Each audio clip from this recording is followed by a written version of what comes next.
नमस्कार मंडळी. जून महिना अर्धा संपत आलाय.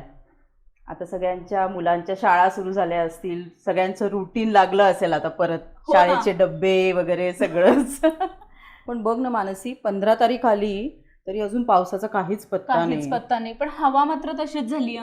बघ ना, हवेमध्ये म्हणजे दमटपणा, ह्युमिडिटी, हे तर सगळं म्हणजे पाऊस येईल अशीच हवा निर्माण हो झाली ग, आहे. तेच रोज असं वाटतं की आता दुपारी येईलच पाऊस असं. पण अजूनपर्यंत काही पत्ता नाहीये मात्र. हो ना. आणि काय होतं, अशी हवा आली की असं वाटतं आज संध्याकाळी पाऊस पडणार आणि काहीतरी मस्त चमचमीत खायला करावं लागणार आहे आपल्याला. हो ना. ते एकदम भजीच आठवते ना, पावसाळी हवा म्हटलं की भजी. येस. पण मानसी, आपले व्ह्युअर्स म्हणतील ही डायटिशियन आहे आणि काय भजी खायला सांगतेय. हो, अगं काय आहे ना, की डीप फ्राईड पदार्थ जर आपण योग्य प्रमाणात खाल्ले तर त्याचा आपल्याला त्रास होणार नाही. आणि आपल्या चरक संहितेमध्ये सुद्धा असं म्हटलेलं आहे की तेलात किंवा तुपात केलेले पदार्थ आपण वर्षा ऋतूमध्ये ते खावेत. हो. कारण का त्याचं रिझन असं असतं ना, की एक तर दमट हवेमुळे आपली पचनक्रिया ही खूप स्लो झालेली असते. बरोबर. त्यामुळे या पावसाळी दमट हवेमध्ये आपण शिजवलेलं ताजं गरम गरम स्निग्धयुक्त अन्न खावं असं आपल्या चरक संहितेमध्ये सांगितलेलं आहे. पण त्याची मदत तेव्हाच होते जेव्हा आपण ते योग्य प्रमाणात खातो आणि सारखं सारखं खाणं टाळतो. म्हणजे पडला पाऊस की गरम भजी असं नाही. तर त्याची तुम्ही सारखं सारखं खाणं टाळलं तर ते मात्र आपल्याला नक्की फायदेशीर असतं. आणि आजची भजी तर अगदी ह्या हवेला अगदी उपयुक्त ठरेल, म्हणजे सूट होईल अशी भजी आपण करणार आहोत. कारण का घरून येताना ना मी ओव्याची पानं आणली आहेत. अरे वा, म्हणजे आज आपण करतोय ओव्याच्या पानांची भजी. म्हणजे तू शिकवशील ओव्याच्या पानांची भजी? नक्की नक्की, मला खूप आवडते ती. ओके, मग साहित्य बघूया. येस, चल.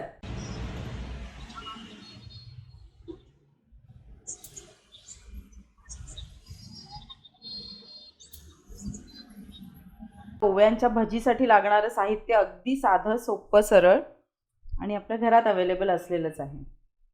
ही मानसीने आणलेली तिच्या घरची ताजी ओव्याची पानं आहेत. इथे मी 1 वाटी हरभरा डाळीचं पीठ म्हणजे बेसन घेतलेलं आहे. 2 टेबलस्पून तांदूळ पिठी आहे. ह्याच्याने ना आपले भजी छान कुरकुरीत होतात. लाल तिखट, हळद आणि मीठ. इथे आता बाकीच्या भजीत आपण वापरतो तसा ओवा घेतलेला नाही, कारण आपली ही पानच ओव्याची पानं आहेत.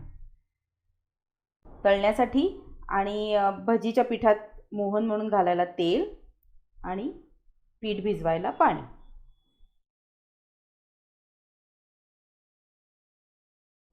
आता आपण इथे भजीचं पीठ कालवून घेऊया. 1 कप डाळीचं पीठ घेतलं.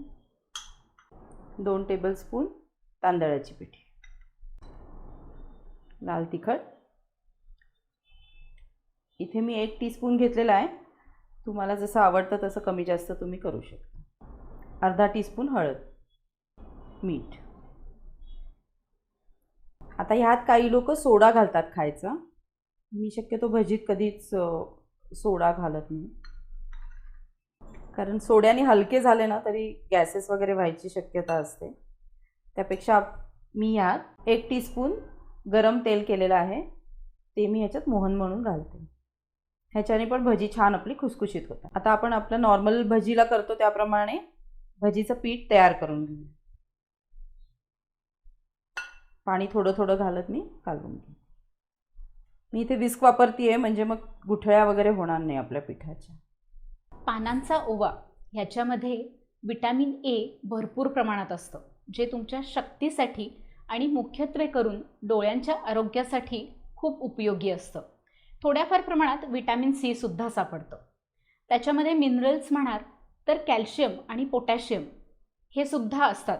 त्यामुळे तुमच्या हाडांच्या मजबूतीसाठी ते मुख्य काम करतात. ओव्याच्या पानांमध्ये तंतू म्हणजे फायबर्स हे सुद्धा असतात आणि ते प्रीबायोटिक म्हणून उत्तम कार्य करतात. आता प्रीबायोटिक म्हणजे काय, तर वनस्पतींमधील हे न पचणारे अन्नघटक असतात, जे तुमच्या इंटेस्टाईनमधील बेनिफिशियल बॅक्टेरियांसाठी फर्टिलायझरसारखं काम करतात. त्याच्यामुळे गुड बॅक्टेरियाचा काउंट वाढतो. हे प्रीबायोटिक अजून काय करतात, तर तुमच्या गटमधील जे इनर लायनिंग असतं ते स्ट्रॉंग बनवायला मदत करतात. त्यामुळे टॉक्झिक सबस्टन्सेस तिथे ॲब्सॉर्बच केले जात नाहीत.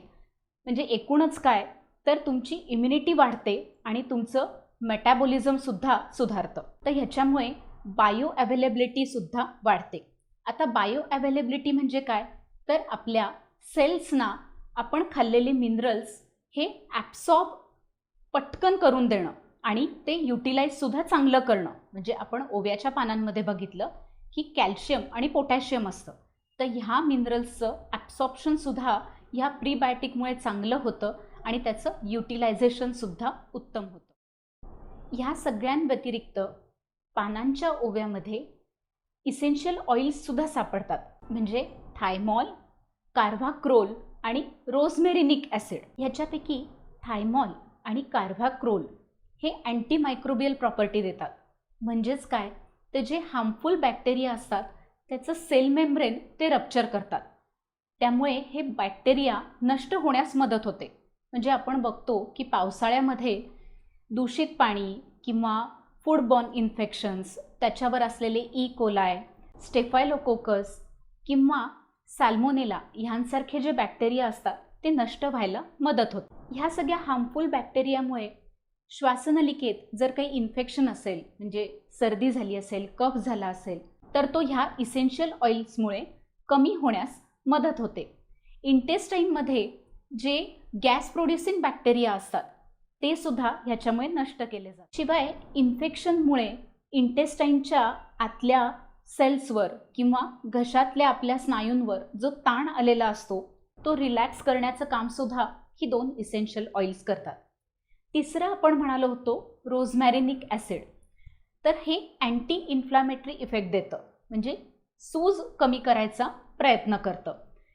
खवखव झाल्यामुळे घशाला जी सूज आलेली असते ती ह्याच्यामुळे कमी होते. साधारणतः या कन्सिस्टन्सीचं पीठ आपलं व्हायला पाहिजे. म्हणजे खूप घट्ट पण नको आणि अगदी पातळ नको. कारण खूप पातळ झालं ना तर जेव्हा आपण ही ओव्याची पानं त्याच्यात डीप करू ना तर पानाला काहीच पीठ लागणार नाही, ते सुटून येईल असं. त्यामुळे साधारण एवढ्या कन्सिस्टन्सीचं आपल्याला भजीचं पीठ ठेवायचं. हे असं पूर्ण देठ घेऊन ना? हां, देठ घेऊन. मी साधारण ना मसाल्यामध्ये जो आपण ओव्यांच्या बिया वापरतो ते आणि हा पानांचा ओवा ही दोन्ही झाडं वेगवेगळी आहेत. हो का? हा, म्हणजे हा पानांचा ओवा जो आहे ना तर आपलं जो तुळशीचा झाडाचा जो वर्ग आहे ना त्या वर्गामध्ये ही मोडली जातं. आणि ह्याला त्या ओव्यासारखा म्हणजे ओव्याच्या बियांसारखा तीव्र सुगंध असतो. म्हणून त्याला आपण पर्णयवानी असं म्हणतो.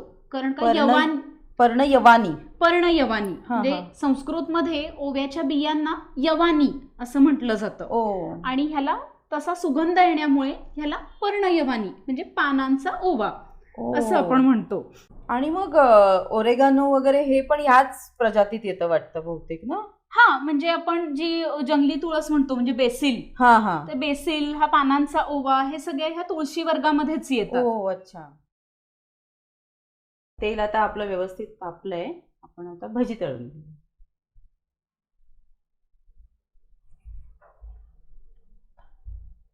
आता आपण इथे कसं की बरोबर छान ते पानाला पिठाचं कोटिंग करून घेतलेलं आहे आणि हलक्या हाताने सोडायचे. तेल तापलेलं असावं पण भजी सोडताना गॅस मंदच हवा. आणि मानसी, आपण जेवढे भजी किंवा जेवढं आपलं तळण आहे ना मी शक्यतो तेवढंच तेल घेते. कारण मी भजी तळलेलं तेल शक्यतो परत कशाला वापरत नाही. हो, बरोबर आहे. असं तळलेलं तेल पुन्हा पुन्हा वापरूच नाही. ज्या टेम्परेचरवर फॅटचं ब्रेकडाऊन होतं म्हणजे ऑइलचं ब्रेकडाऊन होतं त्याला आपण स्मोकिंग पॉईंट म्हणतो. आणि त्या पॉईंटनंतर जर तेल गरम होत राहिलं तर त्यातले न्यूट्रिएंट लॉस होतात. म्हणूनच असं पुन्हा पुन्हा तळलेलं तेल आपण वापरत नाही. आता तेलाचा स्मोकिंग पॉईंट म्हणाल तर तो खूप कमी असतो. त्यामुळे हे तेल आपण वापरूच नाही. पण तुपाचा स्मोकिंग पॉईंट हा खूप जास्ती असतो आणि घरी बनवलेलं तूप हे शुद्ध असतं. त्यामुळे न्यूट्रिएंट लॉस व्हायचा त्याच्यात प्रश्न उरत नाही. त्यामुळे असं तूप तुम्ही परत परत वापरू शकता. म्हणजे त्याच्यात तुम्ही कणिक मळू शकता किंवा ते पराठ्याला लावू शकता. सो तूप तुम्ही वापरू शकता पण तळलेलं तेल मात्र पुन्हा पुन्हा वापरू नका. म्हणजे ह्याच्यासाठी एक सोपं उदाहरण द्यायचं झालं तर नदी जेव्हा तिच्या पात्रामधून वाहत असते तेव्हा त्या नदीमधल्या पाण्याचा लाभ सगळ्या गावाला होतो. पण तेच नदीचं पाणी जेव्हा पात्र सोडून वाहायला लागतं तेव्हा मात्र सगळ्या गावाचं नुकसान होतं. तसंच तळलेले पदार्थ जर तुम्ही योग्य प्रमाणात लिमिटमध्ये खाल्ले तर ते नक्कीच फायदेशीर असतात. पण जेव्हा तुम्ही लिमिट क्रॉस करता तेव्हा मात्र ते त्रासदायक ठरतात. हे जे छोट्या छोट्या भजी राहतात ना त्याला भजीची पोरं म्हणतात. ह्याची ना खूप सुंदर चटणी होते. अच्छा, हो का? हां, ती पण आपण कधीतरी दाखवूयात. येस नक्की.